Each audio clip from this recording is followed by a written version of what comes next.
estudiantes de cuarto medio. A continuación les voy a presentar un repaso de las guías que ustedes han estado trabajando en sus hogares. Partimos con la primera guía hablando del experimento de Griffith. En este experimento se trabajó con unas bacterias que provocan neumonía. Una de ellas son virulentas, es decir, provocan esta enfermedad, y las otras son inofensivas. Al inyectar las bacterias virulentas, se determinó que las ratas de experimentación mueren. Con las no virulentas, las ratas sobreviven. ¿Qué hizo Griffith a continuación? Sometió a calor estas bacterias virulentas y al inyectarlas verificó que el ratón logra sobrevivir. Después tomó estas bacterias que habían sido sometidas a calor y las mezcló con bacterias no virulentas. Se las inyectó al ratón y este murió. ¿Cuál fue la conclusión de Griffith con este experimento? Que estas bacterias virulentas le traspasan algo a estas no virulentas y las transforman. A esto él le llamó el principio transformante, que hoy sabemos que corresponde a la molécula de ADN. Luego analizamos el experimento de Avery. Este científico lo que trató de hacer es complementar o profundizar el trabajo que había hecho previamente Griffith. Trabajó con estas mismas cepas de bacterias virulentas, las cepas S, las sometió a calor y luego las separó en 3 matraces distintos. Al primero de ellos le aplicó una ARNasa, que es una enzima que destruye el ARN de las células. En el segundo matraz aplicó una enzima que destruye las proteínas y en el tercero una enzima que destruye el ADN. Luego mezcló este contenido con las cepas no virulentas y esperó los resultados. En los 2 primeros casos hubo transformación de las cepas no virulentas en cepas virulentas y ocasionaron, por supuesto, la muerte de las ratas. En este tercer caso no hubo transformación. ¿Qué es lo que faltaba? El ADN. ¿A qué conclusión entonces llegó Avery con este experimento? Que el principio transformante del que hablaba anteriormente Griffith corresponde a esta molécula de ADN. Hoy día se sabe mucho más de esta molécula. Se sabe que es una hebra muy larga donde se van repitiendo ciertas unidades que se llaman nucleótidos. Y estos nucleótidos están formados de 3 partes. Tenemos el grupo fosfato, el azúcar que se llama desoxirribosa y las bases nitrogenadas. El azúcar está compuesta por 5 átomos de carbono y ellos los podemos numerar acá. Aquí estaría el carbono 1, el 2, el 3, el 4 y acá estaría el carbono 5. Las bases nitrogenadas, yo les dije que son 4, en realidad aparece una acá que no vamos a ocupar por ahora porque es parte del ARN, pero en el ADN vamos a encontrar estas 4. La adenina siempre va a ir unida a timina y la guanina a la citosina. Erwin Chargaff investigó la molécula de ADN y llegó a determinar que siempre está compuesta por la misma cantidad de timina y adenina y que la guanina es igual a la citosina. Esto analizando ADN de distintas especies. Siempre llegó al mismo resultado. Estos señores que están acá son Watson y Crick, los primeros en elaborar un modelo, ahí está el modelo en esta imagen, tridimensional y a escala de la molécula de ADN. Esta molécula de ADN entonces es una doble hebra que si acá la separamos vamos a encontrar que está formada por estos nucleótidos, van unidos entre sí y en el centro van a estar las bases nitrogenadas. En los laterales vamos a encontrar el azúcar y los fosfatos y en la parte interna se van a ubicar las bases nitrogenadas.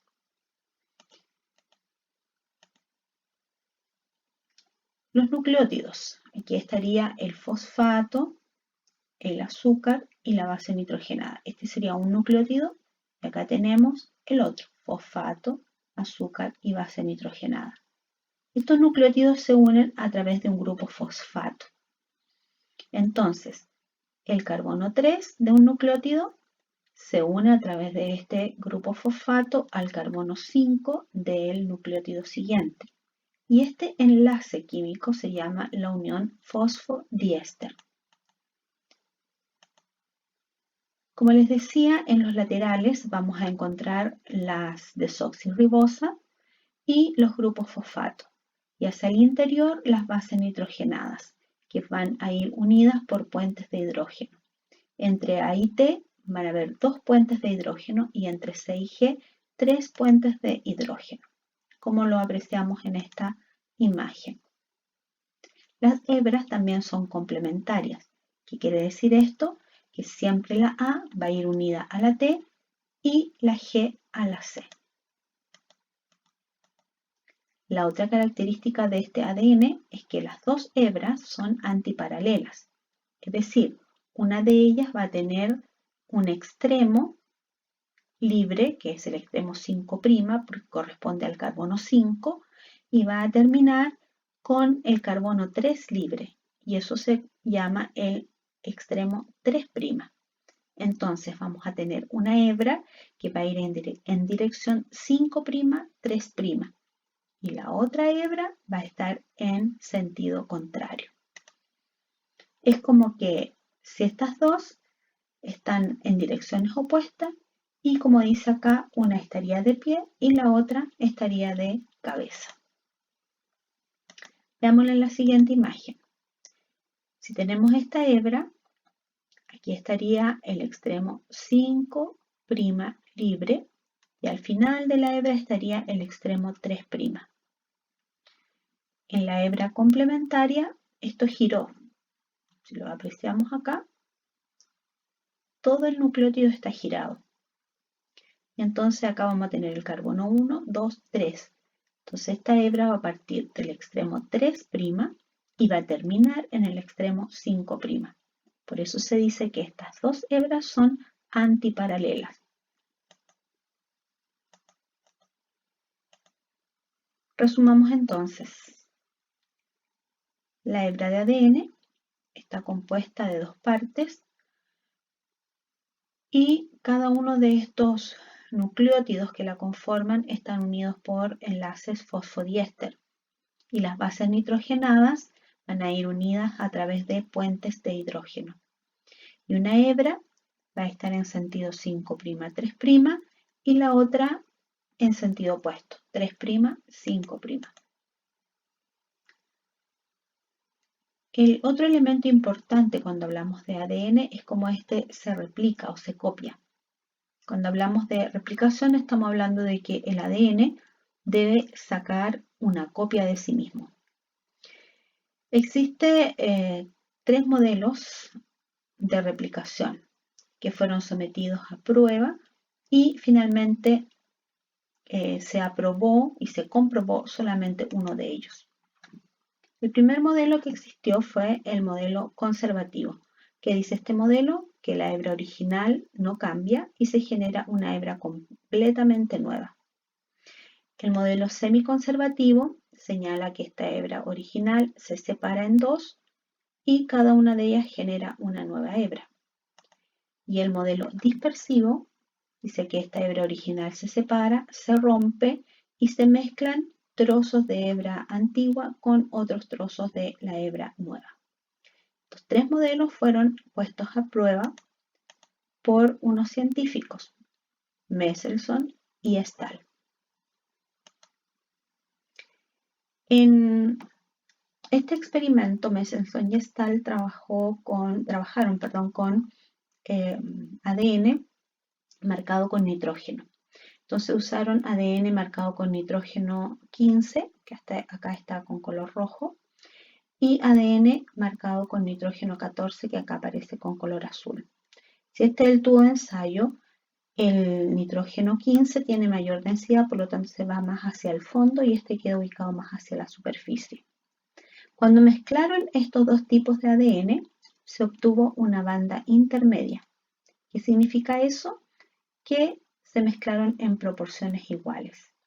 Con esto se descarta la primera teoría conservativa, porque si hubiera sido conservativa la replicación del ADN, siempre debieron haberse observado dos bandas por separado. Pero como existe una banda intermedia, la teoría que se determinó como válida es la teoría semiconservativa. Luego, estas hebras se dividen, se vuelven a mezclar con ADN 14 y entonces cada vez vamos a encontrar más proporción de ADN 14 y menos proporción de ADN con una densidad intermedia. Esto lo explico muy bien en este video, te dejo acá el link para que revises con más detalle el experimento y especialmente los resultados que obtuvieron Messelson y Stark. Estas son algunas de las preguntas que ustedes tenían que responder en su guía. Les voy a ir presentando así de manera muy rápida las respuestas, porque no hay mucho que explicar en esta parte.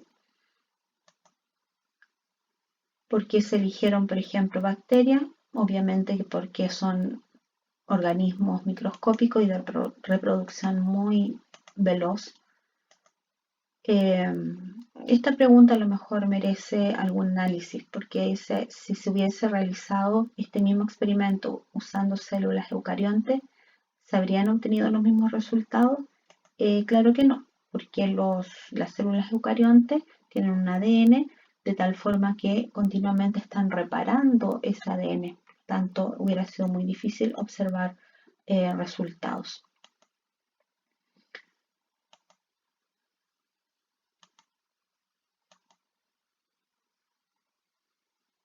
Bueno, ahí están las respuestas que tú deberías haber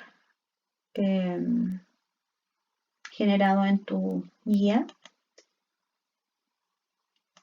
Y también hablamos en la última guía de la replicación. No me voy a referir mucho a este tema porque todavía es un tema que está en desarrollo. Hay varios de ustedes que todavía están completando su guía. Pero sí tengo que decirles que se parte de una hebra original.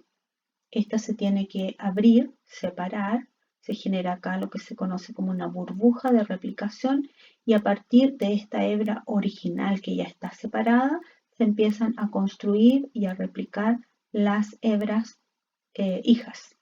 Entonces, al final del proceso voy a tener como objetivo último la conservación del material genético. Y esto da continuidad a la información genética y por supuesto que es clave para mantener la vida en el planeta. Lo otro que quiero mencionarles es que la replicación ocurre durante una etapa específica del ciclo celular, que es la etapa S o de síntesis. Allí es donde esta célula duplica este material que está en el interior, saca una copia de sí mismo. En eso consiste la replicación.